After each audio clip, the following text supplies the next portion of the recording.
left off. So previously, you guys were turning in these sketches, and then this week, your job is to either do the line work on these sketches and start blocking in your colors and doing a shadow pass, or if you choose not to do the line work, you're just going to move on straight on into the color blocking. The other week, we looked at some quick examples of that at the very end, and I know that I was giving you guys a lot of information. But here is what my line art looks like now that I've got it done on my piece. And there's some interesting things that are going on with this line work that I'm trying to communicate. So with line work, you notice that I'm using really, really thin lines. And there is there's a thicker line that's taking place around the elephant itself so that the elephant kind of pops out on the screen. One of the other really smart things that you can do with line work to give yourself some kind of atmospheric perspective or give a sense of distance, even at the line stage, is to think about the illusion of detail, right? So all of a sudden, you're going to have less details really, really far back. My thinnest lines on here are these mountain ranges, really, really far away. And then as we move forward, I'm increasing my line width so that I'm showing a sense of spacing. Notice how thin all the lines that are in here, and they look lighter on the page. And that's what's giving me the depth that I'm looking for within this particular shot. Yeah, so I'm also using, a thicker outline around the elephant's trunk right here in the foreground, whereas my details on the inside of the elephant's trunk, the vines and the cracks and things like that, are going back to a thinner line weight, so roughly half the weight that I have on the outside. For the most part, my line is really, really clean here, and that's what I'm looking for if you guys move forward with your line work to be working with. So there's always areas that you can improve on the line work. Um, some of this starts to break down just a little bit, but for the most part, it's got a good taper to it. It's got nice thick and thin that's going on. One of the great ways that you can think about that is with Disney drawings, right? So I think there may be Disney animation. There's some of the best guys out there to understand what I mean by this thick and thin line. Do, do, do, do, do.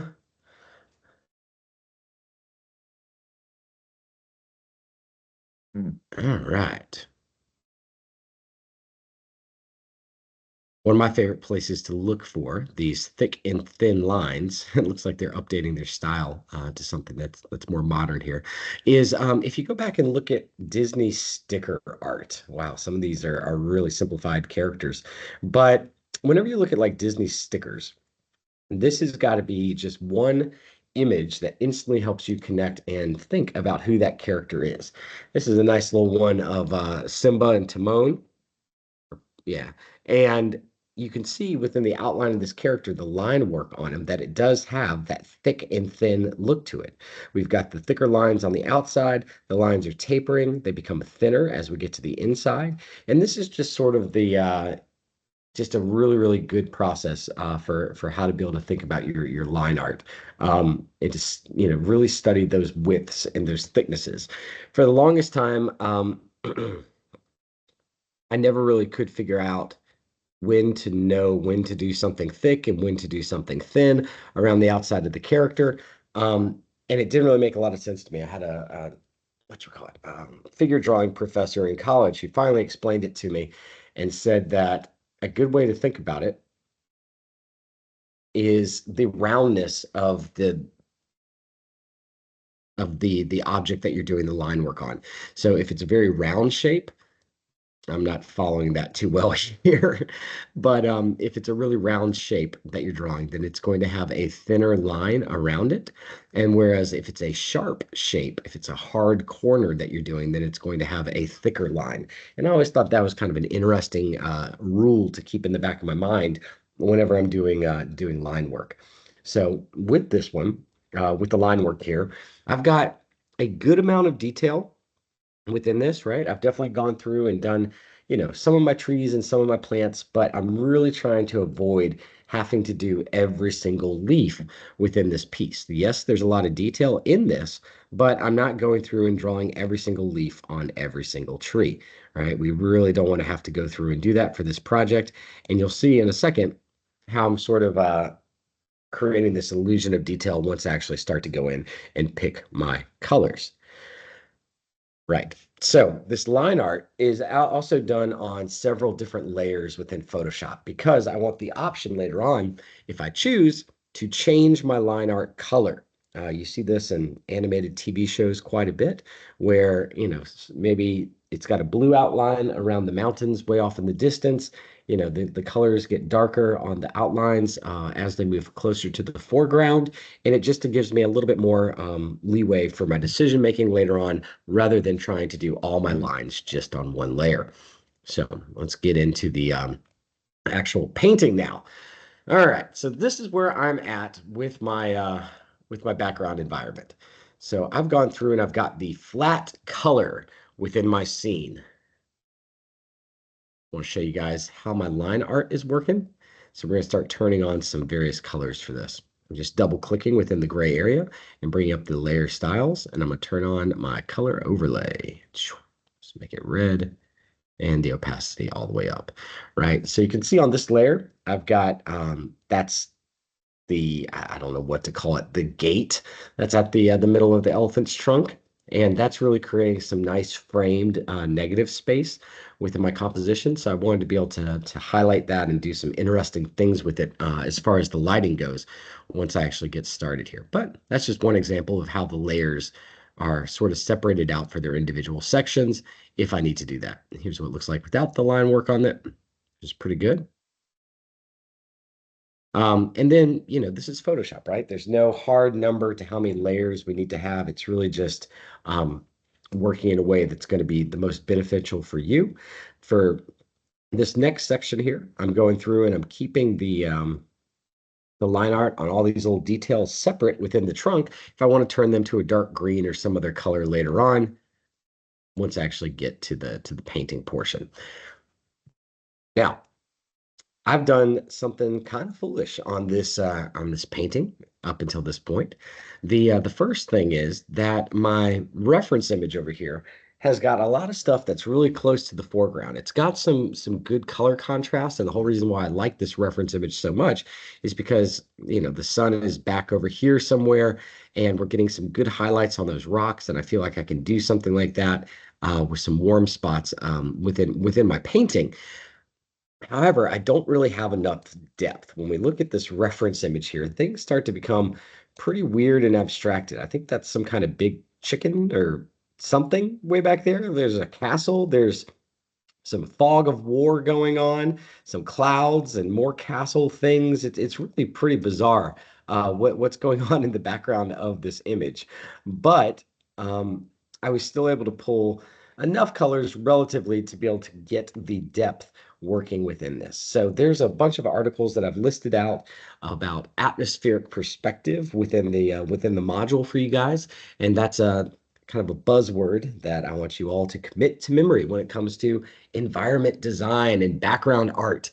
Atmospheric perspective is this really cool idea that as objects get further away from the viewer, the camera, or the vantage point, those objects lose saturation. They become less saturated.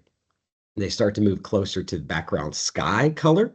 And you can also see that there's going to be less contrast. So we don't have as many, there's not going to be blacks, like really deep blacks back there.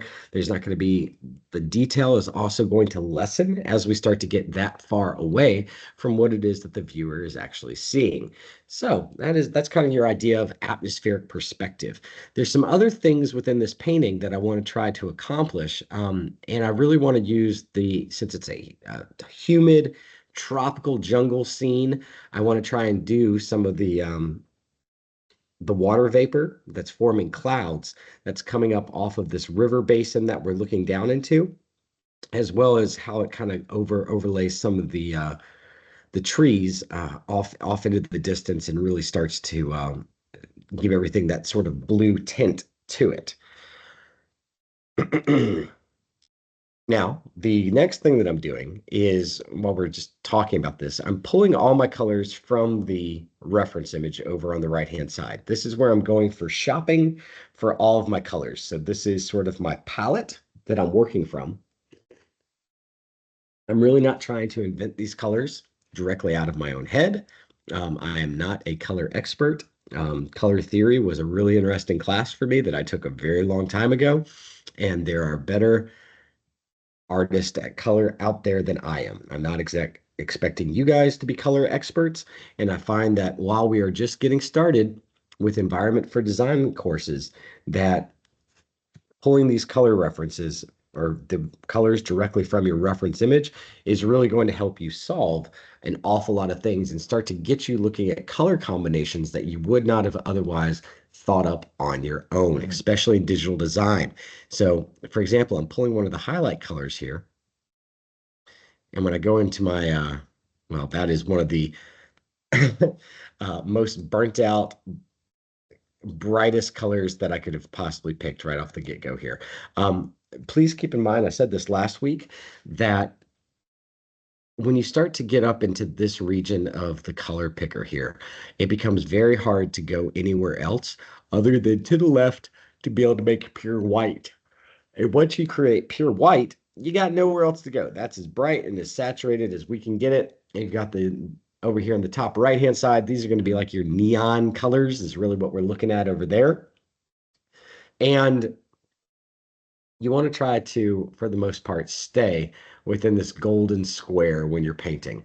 The super neon colors, the whites, the harsh blacks should all be used at the very, very end for polish and refinement instead of jumping right into those colors when we're going through our color picker. I hope that makes a little bit of sense. I hope it makes more sense as I continue to kind of talk you guys through what's going on within this painting. Now, I'm a big believer, just like I said about the sketches, that if your sketches, your well-developed sketches, are working at that stage, and then your line work, you get the line work done and you feel like that looks good, or you don't do the line work and go straight into the color blocking. Once you get the color blocking in there, if it is working as an image at the color blocking stage, you are, 80% of the way done with any of these paintings. If it's working from your mid-tone, it's probably going to work when you go in and add shadows on this thing as well. Picking strong midtones and being able to develop an interesting color system with those midtones is half the battle. Once you get this down and it's starting to work at this stage, moving forward, the rest of this is really going to start to come together very nicely. And how do I know this is working? So one of the most fascinating parts on this painting right now for me is the way that just with these flat colors, I've been able to create a sense of depth moving out into those mountains and within as we're moving further away within this section, just to the left of the trunk, right? So we've got this sort of color gradient that's going on where I've got my sky color, but then my mountains are just a slightly different color than my sky color. Then I'm starting to introduce some of the green for the trees, right? However, that's still, with the atmospheric perspective, much less saturated than the green that we're seeing within the foreground. It's still closer to the blue in the background than what we have moving forward. At each step or so, this color is getting brighter and more saturated as we get closer and closer to the frame.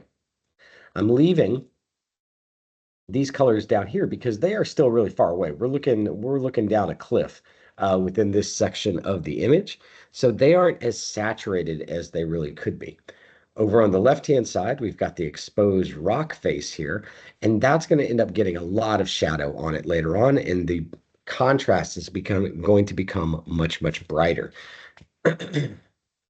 I'll show you how I've got my layers broken down in just a moment. I want to say something else real quick too, though, that I think is going to be helpful for you guys.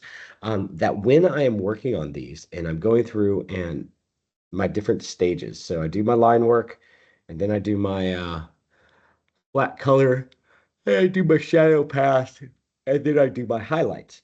I'm working on each one of those things from as far back in the painting as I can see, and then working my way forward each time. So I always try and start with the sky. And then once I've got the sky, then I can go to the mountains. And then once I go to the mountains, then I'm going to inch my way forward and work into the higher saturation colors for my midtones. I'm also using my reference image over on the left-hand side to help me determine what those shadow colors are going to be. So right here, this is kind of my shadow pass. We've got all these rocks that are in shadow, so I'm hitting I on the keyboard to get into the dropper. And then I'm picking one of those colors that looks good to me, and that's what I'm filling in all my rocks with. Again, these are just the middle tones, right? I'm meant to go darker with these, so I've still got a shadow pass ahead of me. And then I'm also have got my highlight pass as well. And there's quite a few other colors that we can mix into this as well if we want it to be more painterly, so that a wall isn't just brown, but rather it's got purples and blues. And I'm starting to work in some of the colors from the rest of the piece into this. That can look really, really nice as well. With the background piece here, so this is all on one layer. I've gone through and I've done just a quick painting job on the background, and I want to go ahead and establish that quick paint out on it.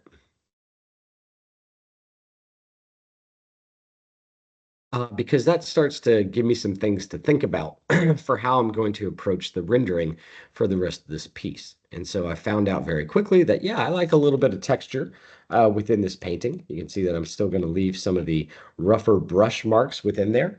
That's become so popular over the past 10 years or so, having, digital paintings that look like traditional medium. And I think it gets away from some of the plastine, super slick um, look that digital design is so often known for. It sort of tries to hide itself. That's the first thing I always hear whenever I show people my portfolio. Um, 99% of the time they go, "Oh, is this digital? Did they do this in Photoshop?" And I don't think that I think there's still some bias in people's minds that being able to paint within Photoshop is somehow easier, even though we're going through and doing the exact same steps as I would as if I was on a traditional medium or with a canvas. Just got, the added ability to be able to edit this stuff out a little bit quicker, which, you can still edit things on a traditional canvas as well.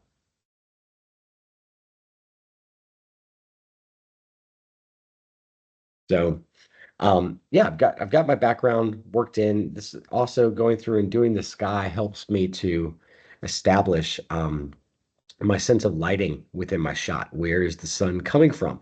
That's going to be a very, very important thing for you guys to figure out within these environments is, what is the lighting? What time of day is it? Is it, if you're going to do a sunset, sunsets have got a completely different set of rules to how the lighting works. You can do a night shot too if you want and have it. I think tonight's a full moon. It's one of the it seems like every moon we've had this year can't just be a full moon. It has to have some kind of super special wolf crab, you know, chicken wing moon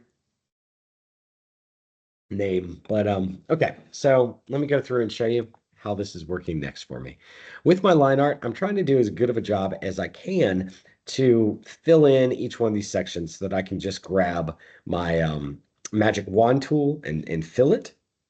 Remember that when you do get your area filled in, if you're using the selector tool, that you're going to want to go through and go to image, or no, wait, select, modify, expand. And we're going to expand the pixels by 2 for these backgrounds, and that'll help us fill more cleanly. So over here within my layers, I don't know how many layers I'm exactly up to right now. It's not too bad. 45, somewhere around there, 45 layers. But I've got a lot of control over each one of these sections. So I've got my line art that's still separated out. I'm working below my line art within my layers, and I'm working from the back to the front, and then I'm just setting up a new layer, give it a color green,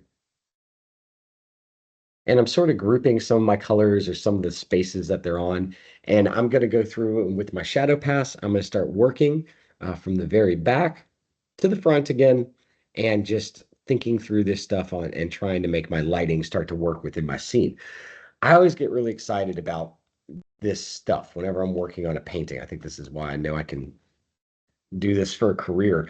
But once I get the flat color portion of a painting done, then I feel really excited to be able to go forward and then get the shadow pass in there. And once I get the shadow pass, even before I add the highlights, the picture just starts to look better and better and stronger and stronger. And that's when you know you've really got something cooking here that's gonna look pretty neat. Uh, for this one, I keep staring at the elephant's face over here on the right-hand side. And I've got a lot of neat stuff that I want to do with the shadow pass to really get the shapes and to give it some 3D form within there. And I think it's going to create some really, really interesting line structure throughout the entire elephant, especially with the light hitting it over on the left-hand side of its face like that. And it should look pretty cool once it's done. But yeah, let's see here. So got all my layers, things are separated out. How deep am I going with this, right? I think that's another good question. I've got my greens are separated out to their own layers. So all the little bits of plant matter are all on their own piece, just for me to be able to slow down and paint through it. For this section, the way that you're going to see me work as well is I'm going to hold down the control key or the command key and click on the icon for the layers. And that allowed me to be able to select this entire layer and get it region selected so that I can go in and paint specifically inside of it on a new layer. Just for an example, so I'd create a new layer above it. This flat mid-tone becomes my base layer, and then my shadow pass and goes directly on top of it. And then my highlight pass is a new layer on top of both of those. So each one of these little sections, I'm not using any folders or groups or anything like that right now. I'm just interested in the painting process. I can hit V on my keyboard or go to my selector, and each time I can right click. This is one of the reasons why I asked you guys to get a mouse with a right click button and a middle mouse wheel. And it allows me to be able to see, roughly in that region, which layer I'm on. So it's either layer 11, that's my base sketch, or layer 38. And I can start to move around my painting very, very quickly like this. It's pretty helpful. I think it's as far as I can tell, it's the fastest way to be able to move around your Photoshop layers effectively instead of having to go through and search and which one was which. Oh, the icon's too small. I can't quite remember it. It starts to slow you down and really frustrate you. Don't play with any of that. Just hit V on the keyboard, right click, and grab your layer. So when I'm working within Photoshop, I'm left-handed, and it's really a two-part process, right? So my right hand isn't just staying stagnant. I'm using my right hand for all the hotkeys on the keyboard, and then to be able to get over to my mouse a lot. I end up using the mouse a lot more than you think you would. And so the dream of being able to sit there on your couch and just, draw something with a tablet and watch TV, I think that having a keyboard and being able to get to those hotkeys really quick saves you a ton of time and really helps with the production speed and process. Mm. Okay, you guys, I'm about to start doing the shadow pass.